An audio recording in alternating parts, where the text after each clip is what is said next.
Hello class 10। चलिए अपना electricity से न्यूमेरिकल स्टार्ट करते हैं। न्यूमेरिकल को स्टार्ट करने से पहले देखो मैंने सारे फॉर्मुलेस लिख लिए, आप भी इस फॉर्मुलेस को ऐसे लिख लेना।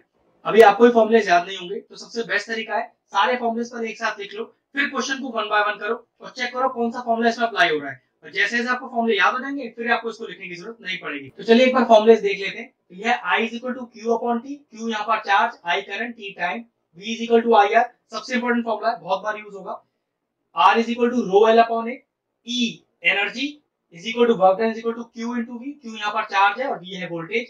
फिर वो P is equal to V I, तीन फॉर्मुलेज है, P equal to V square upon R और P is equal to I square R. यहाँ P है पावर, H है आई स्क्वायर आर टी और डबल E इलेक्ट्रिकल एनर्जी। ये ध्यान रखना, इस E और इस E में अंतर है, ये किसी भी तरह की एनर्जी हो सकती है, ये सिर्फ इलेक्ट्रिकल एनर्जी है। इसका फॉर्मुला होता है पावर इनटू टाइम। और ये याद रखने वाली बात ये है कि पावर है किलोवाट में ही होगा और टाइम होगा आवर्स में। तो चलिए पहला क्वेश्चन आपकी स्क्रीन पर आ रहा है। How much energy is given to each coulomb of charge passing through 6 volt battery। तो चलो जैसे जैसे क्वेश्चन कह रहा है वैसे लिखते हैं और फिर देखते हैं कौन सा फॉर्मूला अप्लाई कर पाएंगे। सबसे बेस्ट तरीका है, देखो हाउ मच एनर्जी, तो ये तो पक्की बात है कि आपको इसमें एनर्जी निकालना है। अब ये इलेक्ट्रिकल एनर्जी है कि नहीं, तो सॉरी इलेक्ट्रिकल एनर्जी नहीं है, क्योंकि इलेक्ट्रिकल एनर्जी के लिए इलेक्ट्रिकल एनर्जी वर्ड ही बोल के आएगा। सिंपल एनर्जी है तो हो सकता है ये वाला फॉर्मूला हो, और ये डिपेंड करेगा क्या क्या क्वेश्चन में गिवन है। Given to each coulomb of charge, तो यहाँ पर चार्ज मतलब Q और ईच कूलम मतलब 1 कूलम चार्ज दिया हुआ, ईच कूलम मतलब 1 कूलम होता है। Passing through 6 volt battery, passing through 6 volt battery, voltage दे दिया, तो वोल्टेज को V से डिनोट करते हैं। अब कितना इसका दिया हुआ है 6 वोल्ट। हमें क्या कह रहा है, E निकालने के लिए बोल रहा है, Q दिया है और V दिया है। देखो E निकालने के लिए बोल रहा है, Q दिया है, V दिया है, तो देखो ये फायदा हो जाता है पहले से ही फॉर्मूले लिखने का, आपको बार बार सोचने की जरूरत नहीं है। Q हो गया आपके पास 1 और V हो गया 6, तो एनर्जी कितना हो गया आपके पास 6। एनर्जी किस यूनिट में होती है, जूल्स में। एक चीज का ध्यान रखना, एनर्जी और वर्क डन ये दोनों एक ही बात होता है, क्योंकि जितना एनर्जी होगा उतना ही वर्क डन हो सकता है और वर्क डन का यूनिट्स भी जूल्स ही होता है। तो पहला क्वेश्चन फिनिश हो गया। नेक्स्ट क्वेश्चन देखिए आपकी स्क्रीन पे आएगा। An electrical iron of resistance 20 ohm, okay resistance दिया हुआ है। सबसे आसान तरीका होता है जैसे जैसे गिवन हो उसे लिखते जाइए और फिर एप्रोप्रिएट फॉर्मूला लगाते जाएंगे। कितना है रेजिस्टेंस हमारे पास 20 ओम्स का। फिर आगे क्या कह रहा है, takes a current of 5 ampere, okay current दिया है, करंट को किससे नोट करते हैं, करंट नोट करते हैं आई से, वो दिया हुआ है 5 एम्पियर, पीछे यूनिट लिखते जाएगा साथ साथ। Calculate the heat developed in 30 seconds, तो टाइम भी दिया है आपको टी, ये हो गया 30 सेकंड। फाइंड क्या करवा रहा है आपसे, हीट, तो चेक कर लो हीट के लिए कोई फॉर्मूला है जिसमें आई आर और टी दिया हो। देखो हीट के लिए फॉर्मूला है आई स्क्वायर आर टी, तो इस तरह से आपको फायदा हो जाएगा। तो H is equal to I square R और टी, तो आई है 5 तो 5 इंटू 5 हो जाएगा, आर हो गया आपके पास 20 और टी कितना है आपके पास 30, तो इंटू कर लीजिए इसको, तो 5 5 से 25 और ये हो गया 3 2 6 और 600, तो 25 इंटू 6 हो गया आपके पास 150 और 2 जीरो पीछे लगा हुआ है। और हीट किस फॉर्म में होता है, हीट एनर्जी, और एनर्जी की यूनिट क्या होती है, joules. What is the heat energy produce, that is equal to 15000 joules. चलिए नेक्स्ट क्वेश्चन आपके स्क्रीन पे आ रहा होगा, देखिए। An electrical motor takes 5 ampere from 220 volt line, obviously 5 ampere, तो क्या चीज दे दिया आपको, आपको दे दिया गया करंट, करंट को डिनोट करते हैं आई से, तो कितना था करंट हमारे पास, वो था 5 एम्पियर, और वोल्टेज कितना दिया है 220 वोल्ट, तो लिखेंगे voltage V is equal to 220। फिर कह रहा है कि डिटरमाइन द पावर, तो पावर निकालना है यहाँ पर। पावर के देखो आपके पास तीन फॉर्मुलेज है, P equal to V I, V square R और I स्क्वायर आर। तो देखो आपको V और I दिया हुआ है, तो कौन सा फॉर्मूला लगेगा, ये लगेगा P is equal to V I, तो power is equal to V into I. तो V कितना है आपका 220 और I कितना है 5, तो चलिए मल्टीप्लाई कर लेते हैं, तो जीरो आ गया पीछे, 5 टू 10 एक जीरो और आ गया, 5 टू 11, तो पावर 1100 और यूनिट क्या होती है वॉट, तो ये आ गया 1100 वॉट। देखिए क्वेश्चन में आगे भी एक पार्ट दिया हुआ है कि also find the energy consumed in 2 hours. अब देखो ये एनर्जी कौन सी है, energy consumed in 2 hours, time दिया हुआ है आपको आवर्स में, तो ये कौन सी एनर्जी है, ये इलेक्ट्रिकल एनर्जी है। अब इलेक्ट्रिकल एनर्जी आपको होता है पावर इनटू टाइम, लेकिन ये पावर कैसा होना चाहिए, किलोवाट में। पावर तो अपने पास है 1100 वॉट, किलोवाट में करने के लिए क्या करें, 1000 से डिवाइड। हमेशा इलेक्ट्रिकल एनर्जी निकालते समय पावर अगर किलोवाट में नहीं है तो 1000 से डिवाइड करके उसे किलोवाट में चेंज करें, इनटू टाइम इनटू 2, वो दिया हुआ है आवर्स में, कुछ करने का जरूरत नहीं। तो 2 जीरो से 2 जीरो चलेगा, फिर 2 से गया 10, तो आपके पास आया 11/5 किलो वॉट आर, अब 11.5 को पहले आपको डेसिमल में चेंज करना पड़ेगा।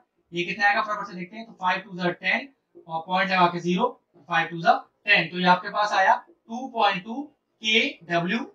हमेशा ध्यान रखना यूनिट्स लिखना नहीं भूलना है। और इलेक्ट्रिकल एनर्जी का यूनिट कितना होता है? पावर कैसा था किलोवाट में, तो किलोवाट, और टाइम कैसा है आवर्स में, तो यूनिट बन गया 2.2 किलोवाट आवर। चलिए नेक्स्ट क्वेश्चन आपके स्क्रीन पर आ रहा होगा। अ करंट ऑफ 0.2 एम्पियर्स, देखिए करंट दिया हुआ है अपने को कितना 0.2 एम्पियर, डिनोट कर दीजिए। किससे डिनोट करना? आई से करते हैं करंट को। Through a resistance of 20 ohms, तो आपको रेजिस्टेंस दिया हुआ है तो लिख के रेजिस्टेंस ब्रैकेट में कौन सा उसका वेरिएबल इससे डिनोट किया जाता है, और ये हो गया 20 ओम्स। फिर दिया हुआ है what is the potential difference across it. अब पोटेंशियल डिफरेंस किस चीज को बोलते हैं? वोल्टेज को ही बोलते हैं। तो वोल्टेज निकालना है अपने को। अब चेक करो कि V I और R, तो पक्की बात है V is equal to I R ही लगेगा। V is equal to I R, V निकालना है। I कितना है 0.2 और R कितना है 20। अभी पॉइंट हटा के नीचे लगा लेते हैं 10, ये चला गया 2 टाइम्स, तो कितना आ गया आपका वोल्टेज? वोल्टेज आपका आ गया 4 वोल्ट्स। चलिए नेक्स्ट क्वेश्चन आपके बोर्ड पर आ रहा होगा, मैं पढ़ता हूँ question. A bulb is rated eight 5 volts, तो ठीक है आपको वोल्टेज दिया हुआ है, तो वोल्टेज हो गया आपके पास V is equal to 5 volts. फिर क्या हुआ है? फिर दिया हुआ है 100 मिली एम्पियर। अब what is ampere? Is current, लेकिन करंट कभी मिली एम्पियर में नहीं होना चाहिए, तो ठीक है हम उसे चेंज कर लेंगे एम्पियर में। करंट को डिनोट करते हैं आई से, और दिया हुआ है 100 मिली एम्पियर। एम्पियर में चेंज करने के लिए क्या करें? 1000 से करते डिवाइड, तो ये आएगा एम्पियर। तो ये आपके पास बन गया 0.1 एम्पियर। तो आपके पास वोल्टेज आ गया, करंट आ गया। कह रहा है कैलकुलेट पावर। अब पावर का कोई ऐसा फॉर्मूला चेक करते हैं वहां पर जहां पर V और I हो, तो देखो P is equal to V I, बिल्कुल फायदा हो गया देखो फॉर्मूला लिखने का। P is equal to V into I, V है 5 और I है 0.1, तो देखो 5 इंटू 0.1 इज इक्वल टू 0.5, और पावर का यूनिट क्या होता है? वॉट। तो पहला आंसर आ गया 0.5 वॉट। नेक्स्ट कह रहा है फाइंड द रेजिस्टेंस। अब रेजिस्टेंस निकालना है, तो रेजिस्टेंस का फॉर्मूला देखो जब हमारे पास V I और P तीन चीजें हैं, तो देखो P is equal to V square upon R से P हमारे पास है, V हमारे पास है, R निकल जाएगा। तो देखो P is equal to V square upon R। P अभी निकाला 0.5, तो 0.5 लिख दिया। V स्क्वायर, V दिया हुआ है 5 वोल्ट, तो 5 into 5 upon R, cross multiply कर लेते हैं, तो R आ गया इधर, और 5 इंटू 5 अपॉन 0.5 चला गया नीचे, पॉइंट हटाया नीचे से, तो एक जीरो बढ़ गया ऊपर, 5 से 5 कैंसिल हो गया, तो रेजिस्टेंस कितना आ गया? ये आ गया 50 ओम्स। ध्यान रखिएगा यूनिट्स हो जाएगा धीरे धीरे याद आपको, ठीक है। मेन है फॉर्मूलेस, वो याद होने चाहिए। नेक्स्ट क्वेश्चन आपकी स्क्रीन पर आ रहा है। A bulb is marked as 220 volt 100 watt. तो ध्यान से देखिएगा, वोल्टेज दिया है आपको 220 वोल्ट, ठीक है, और देखो साथ में दिया हुआ है 100 वॉट। वॉट क्या चीज होती है? वॉट होती है पावर, ठीक है। तो पावर दे दिया आपको 100 वॉट का, और आपको वोल्टेज दे दी 220 वोल्ट की। फिर कह रहा है what is the resistance of the filament of the bulb. तो रेजिस्टेंस निकालना है, तो चेक करो V और R, V और P और R। तो देखो P, V और R, देखो फॉर्मूला है अपने पास क्या? P is equal to V square upon R। R आ जाएगा यहाँ से, देखो P कितना दिया हुआ है? P है आपका 100, V स्क्वायर, तो ये हो गया 220 इंटू 220, दो बार आ गया, अपॉन R, क्रॉस मल्टीप्लाई करते हैं, R आ गया इधर, 100 आ गया नीचे, तो 220 इंटू 220 और अपॉन का 100, तो देखो 0 से 0 गया, 0 से 0 गया, तो यार 22 इंटू 22, तो ये कितना आता है? ये आता है 484। रेजिस्टेंस क्या होता है? ओम्स होता है इसका unit, therefore the resistance is 484 ohms. अगला पार्ट भी देखो क्वेश्चन के अंदर, what current flow through it when joint to a source of 220 volt. तो इसमें कितना करंट फ्लो करेगा अगर इसे जोड़ दिया जाए 220 वोल्ट से? तो I निकालना है, तो V इज इक्वल टू क्या होता है अपने पास? सिंपल फॉर्मूला है, V is equal to I R. V कितना है आपके पास? क्वेश्चन में 220, वैसे V दिया ही हुआ है, तो 220 आ गया। I वो अपने को निकालना है, और R देखो हमने अभी निकाला है 484। अब I निकालना है, तो 484 नीचे आएगा, तो 220 upon 484 is equal to I। सिर्फ अब डिवाइड करना है 220 को 484 से, तो डिवाइड करके कितना आएगा? डिवाइड करके आएगा 0.45, और करंट का यूनिट क्या होता है? एम्पियर्स। चलिए नेक्स्ट क्वेश्चन आपके बोर्ड पे आ रहा होगा, एक अच्छा क्वेश्चन है। Resistance of a uniform wire of length 30 metre. Okay, आपको लेंथ दिया हुआ है, L दिया हुआ है 30 मीटर, ठीक है। आगे चलते हैं, फिर कह रहा है radius of 0.1 millimetre. Radius R से डिनोट होता है 0.1 मिलीमीटर। चलिए आगे चलते हैं। Is measured as 21 ohms. तो रेजिस्टेंस आपको कितना दिया हुआ है, ये आपको दिया हुआ है 21 ओम्स। ठीक है, आगे चलते हैं। Calculate the resistivity of the material of the wire. ठीक है, अब रेजिस्टिविटी निकालना है, ये निकालना है। तो देखो फॉर्मूला कैसे डायग्राम होता है, R is equal to rho L upon A. आपको ये रो निकालना रेजिस्टिविटी, तो रेजिस्टिविटी को ये छोड़ दो, ये आ गया इधर और एल आ गया नीचे, तो फॉर्मूला हो गया R into A upon L is equal to resistivity. तो चेक कर लेते हैं कि अपने पास R, A और L है कि नहीं। रेजिस्टेंस की बात करें तो हाँ डायरेक्ट वैल्यू है। एल की बात करें तो देखो लेंथ दिया हुआ है, लेकिन दिक्कत है एरिया नहीं गिवन। लेकिन देखो एक चीज दिया है, रेडियस दिया हुआ है। अगर किसी चीज का रेडियस दिया हो तो पक्की बात वो कैसी चीज होगी, वो होगी सर्कुलर, और सर्कुलर चीज का एरिया निकाल लेते हैं। तो what is the area of a circular device, वो होता है पाई आर स्क्वायर। किसी भी सर्कल का एरिया पाई आर स्क्वायर होता है। पाई कितना हो गया 22/7। आर अपने को दिया है 0.1, लेकिन एक दिक्कत है 0.1 मिलीमीटर में है, हमें चाहिए मीटर में। तो क्या करें, मिलीमीटर से मीटर में आने के लिए 1000 डिवाइड कर देते हैं, क्योंकि आर स्क्वायर है तो 0.1/1000 दो बार आएगा। तो यहाँ से हमारे पास ए का वैल्यू आ गया area, that is equal to metre square. देखो एक चीज, इस ए को तो यहाँ यूज करना है, तो बाद में कैलकुलेशन करेंगे एक साथ। तो चलिए rho is equal to resistance R, तो आर कितना है अपने पास, आर है 21 इंटू एरिया, एरिया ये रहा 22 into 0.1 into 0.1 upon 7 into 1000 into 1000 into length भी नीचे इंटू हो रहा है 30। तो ये पूरा सॉल्व करते हैं और देखिए रेजिस्टिविटी निकाल रहे हैं, तो आंसर होगा रो मीटर, इसका जो यूनिट्स होता है। तो चलिए कैंसिल आउट करते हैं। अब जीरो को तो नहीं छेड़ते, तो 3 और 3 6 जीरो है, और दो यहाँ से आ जाएंगे पॉइंट हटाकर, मतलब कुल मिलाकर 8 जीरो हो गई। इन 8 जीरो को यहाँ से हटा देता हूँ और ऊपर लिख देता हूँ 10 की पावर -8। सबसे आसान तरीका है।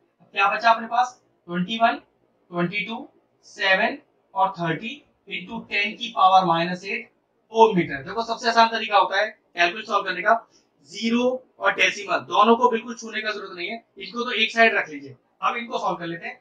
7 3 21, 3 10 30, ये आ गया 22/10, तो डॉट तो डेसिमल लग जाएगा, तो जाएगा 2.2 इंटू 10 की पावर -8 ओम मीटर। सबसे बेस्ट तरीका है ये कैलकुलेशन करने का। तो रेजिस्टिविटी आ गई 2.2 इंटू 10 की पावर -8 ओम मीटर। चलिए नेक्स्ट क्वेश्चन आपके स्क्रीन पर आ रहा होगा। An electrical bulb is connected to a 220 volt generator. 220 volt मतलब क्या दे दिया आपको, आपको वोल्टेज दे दिया, तो V से डिनोट करते हैं 220 वोल्ट। तो कह रहा है द करंट इज 0.5 एम्पियर, तो करंट भी दे दिया। करंट को किससे नोट करते हैं, I से, वो आपको दिया है 0.5 एम्पियर। नेक्स्ट हमें क्या निकालना है कि व्हाट इज द पावर। तो पावर का फॉर्मूला V और I यूज हो रहा, तो फिर से देखिए भाई P is equal to V into I, तो P is equal to V into I। V है 220 और I है 0.5, ये डेसिमल हटाते हैं, नीचे जीरो लगाते हैं, ये कैंसिल आउट हो गया। तो 22 इंटू 5 करना है, तो 5 टू द 10, 1 कैरी हो गया, 5 टू द 1 11। क्योंकि पावर निकाल रहे हैं तो पावर का यूनिट क्या होता है, वॉट होता है, तो पावर आ गया मेरे पास 110 वॉट। चलिए नेक्स्ट क्वेश्चन आपके स्क्रीन पर आ रहा होगा। An electrical generator rated 400 what, 400 what, what किसका यूनिट होता है, पावर का। आपको पावर दे दिया 400 वॉट। आगे चलते हैं। Operated for 8 hours per day, ठीक है, तो टाइम कितना दिया हुआ है आपको, टाइम आपको दिया हुआ है 8 आवर्स, ठीक है। What is the cost of the energy to operate it for 30 days. अब कॉस्ट ऑफ द एनर्जी का मतलब होता है इलेक्ट्रिकल एनर्जी, और इलेक्ट्रिकल एनर्जी कंडीशन क्या होती है कि वो जो पावर होता है वो होता है किलोवाट में। फॉर्मूला क्या होता है इलेक्ट्रिकल एनर्जी का, पावर इनटू टाइम। तो चलिए वही लगाते हैं, तो double E is equal to P into T. तो पावर कितना है 400, लेकिन वो वॉट में दिया हुआ है, तो किलोवाट में करने के लिए 1000 डिवाइड कर दिया। टाइम कितना 8, ये आवर्स में दिया हुआ है, बहुत बढ़िया। तो ये देखिए कैंसिल आउट हो गया, तो ये कितना हो गया 8 4 32 अपॉन 10 kWh। अभी सॉल्व नहीं कर रहे क्योंकि देखो अभी तो हमने डबल ही निकाला है एक दिन का, और देखो कितने दिन के लिए ऑपरेट हो रहा है, it is operated for 30 days. तो इलेक्ट्रिकल एनर्जी अगर एक दिन में इतनी कंज्यूम हो रही है तो 30 डेज में कितनी होगी, तो लिखेंगे electrical energy consumed in 30 days. पक्की बात है अगर एक दिन में 32/10 हो रही थी तो 30 दिन में ज्यादा होगी, तो 30 से मल्टीप्लाई कर देते हैं, 3 2 6 और 3 3 9, तो 96 kWh एनर्जी आपकी यूज हो जाएगी। पैसे भी मांगे हुए हैं कि अगर 1 kWh के 3 रुपए लगते हैं तो फिर इतने kWh के कितने रुपए लगेंगे, तो लिखेंगे cost of 1 kWh is equal to 3 rupees. तो cost of 96 kWh is equal to 3 into 96 multiply कर देंगे, तो 6 3 80, 1 कैरी 9 37 और 28, तो टोटल मिला के आपके लगेंगे 288 रुपीज। ध्यान रखिएगा, इलेक्ट्रिक एनर्जी निकालने के लिए पावर इनटू टाइम फॉर्मूला है, पावर किलोवाट में होना चाहिए। आपको ये पावर, आपको इलेक्ट्रिक एनर्जी निकली एक दिन की, आपको 30 दिन के लिए मांगी हुई है तो 30 दिन मल्टीप्लाई कर दिया। अब ये एनर्जी आपकी टोटल आई 96 kWh। एक kWh के 30 रुपए लगते हैं, तो 96 kWh के कितने रुपए लगेंगे, ये आ गया आपका फाइनल आंसर। अच्छा, आपके स्क्रीन पर आ रहा होगा, देखिए यहाँ पर लिखा हुआ है a 100 watt electrical bulb, a 100 watt electrical bulb is lighted for 2 hours daily and 4 40 watt bulbs are lighted for 4 hours daily. Calculate the total energy consumed in kWh in a month of 30 days. ठीक है, तो kWh मतलब हमें निकालना है electrical energy, और electrical energy में power कैसा होता है, वो होता है किलोवाट में, और टाइम्स होता है, और टाइम होता है आवर्स में। तो क्या लिखा है देखिए, a 100 watt electrical bulb, तो दो केस दिए हुए हैं। ठीक है, तो पहले केस में पावर कितना है हमारे पास 100 वॉट, लेकिन नियम क्या था कि ये जो पावर है वो किलोवाट में होनी चाहिए। तो किलोवाट में करने के लिए क्या करूं, इसे मैं कर दूं 1000 से डिवाइड, तो ये बन गया आपके पास power is equal to 1/10 kW।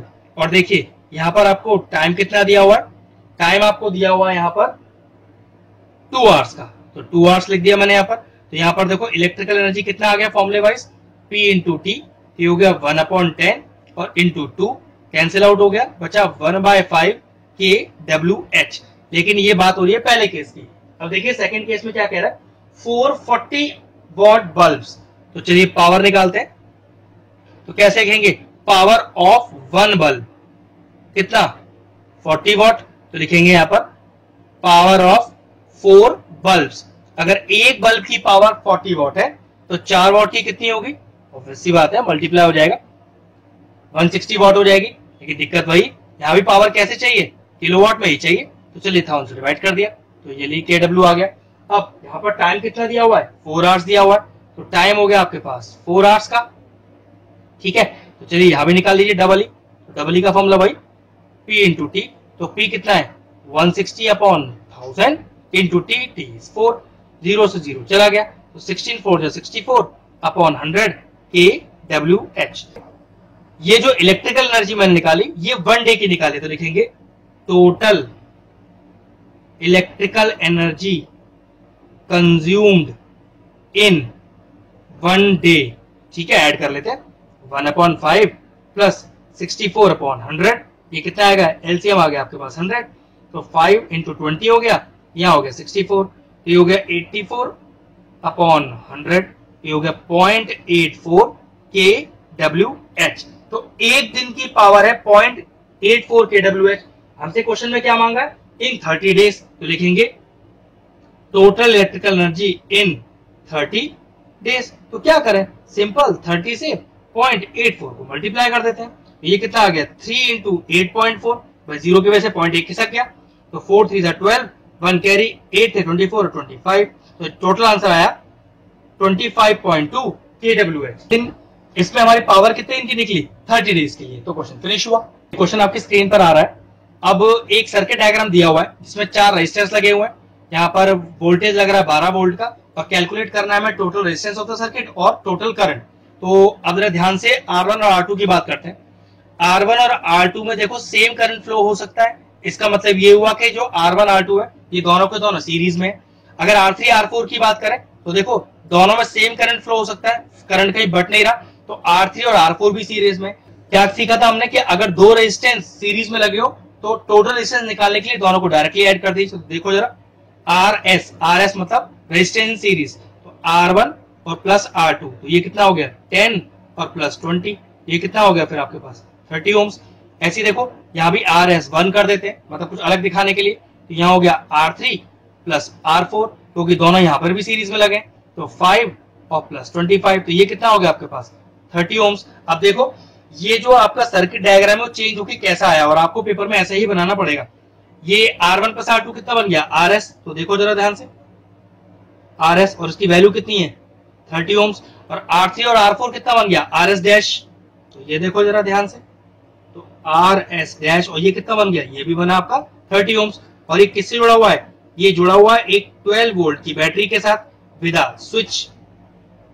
तो अब जरा RS और RS डैश की बात करें तो देखो करंट लेके चलते हैं, यहां से तो थोड़ा करंट यहाँ चला गया, थोड़ा करंट यहाँ चला गया। और अगर करंट डिवाइड होता है तो पक्की बात दोनों रेजिस्टेंस किस में जुड़े हुए हैं, पैरेलल में जुड़े हुए हैं। तो देखिए पैरेलल में कैसे निकालते हैं, आरपी।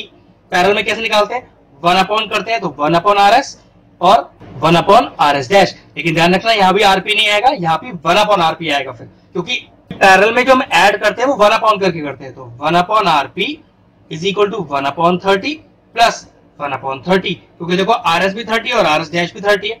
चलो एलसीएम ले लो, तो 1/RP कितना आ गया, 30। एलसीएम आ गया, बेस सेम है तो एज इट इज ऊपर ऐड कर दीजिए, तो कितना आ गया 1/RP is equal to 2/30। Cancel out कीजिए तो 15 आ गया 1 का, क्रॉस मल्टीप्लाई कीजिए तो 15 ओम्स आ गया हमारा पैरेलल रेजिस्टेंस। पैरेलल रेजिस्टेंस मतलब ये कुल मिलाकर सॉल्व करके कितना आया 15 ओम्स। तो फाइनल आंसर क्या हुआ, calculate total resistance, total resistance is 15 ohms. अब फाइंड द टोटल करंट। अब रेजिस्टेंस देखो कितना है आपके पास, वो दिया हुआ है 15 ओम्स। वोल्टेज कितना है आपके पास 12 वोल्ट। तो फॉर्मूला लगा सकते हैं V is equal to IR, ohm's law बोलते हैं इसको। तो V कितना है 12, I अपने को निकालना है, R है 15, ये हो गया 12/15 is equal to I। Cancel करो, ये हो गया 3 4 12, 3 5 15, तो I इज इक्वल टू 4/5। चलिए डिवाइड करते हैं, ये हो गया पॉइंट लगा के 0 लगाया, 5 8 40। आपके पास टोटल करंट कितना आया 0.8 एम्पियर। चलिए नेक्स्ट क्वेश्चन आपके स्क्रीन पर आ रहा है। देखो दो बल्ब जोड़े हुए हैं, बल्ब का इंडिविजुअल पावर और वोल्टेज दिया हुआ है। चलिए इसको बल्ब 1 और बल्ब 2 मान लेते हैं, या लैंप 1 लैंप 2 मान लेते हैं, और दोनों ही जुड़े हुए हैं पैरेलल में। वो कैसे पता, देखो अगर थोड़ा सा करंट लेके चले तो थोड़ा करंट यहाँ चला गया और थोड़ा करंट यहाँ चला गया। अगर करंट डिवाइड होगा तो पक्की बात है दोनों वायर किसमें जुड़ी है, पैरेलल में। कह रहा है find the total current in the circuit. वैसे एक बात बताऊं, यहाँ पर सीरीज पैरेलल का आपको कोई फर्क ही नहीं पड़ेगा, क्योंकि यहाँ पर कोई रेजिस्टेंस तो आपको दिया नहीं है। अब देखो अगर बल्ब 1 की बात करूं, इसको लैंप भी बोल सकते हैं, तो पावर देखो कितना दिया हुआ है आपको, पावर दिया हुआ है 100 वॉट। और देखो वोल्टेज कितना दिया हुआ है आपको, दिया हुआ है 220 वोल्ट। तो कोई ऐसा फॉर्मूला है पावर का जिसमें आई आता हो, तो हाँ आता है, P is equal to V into I.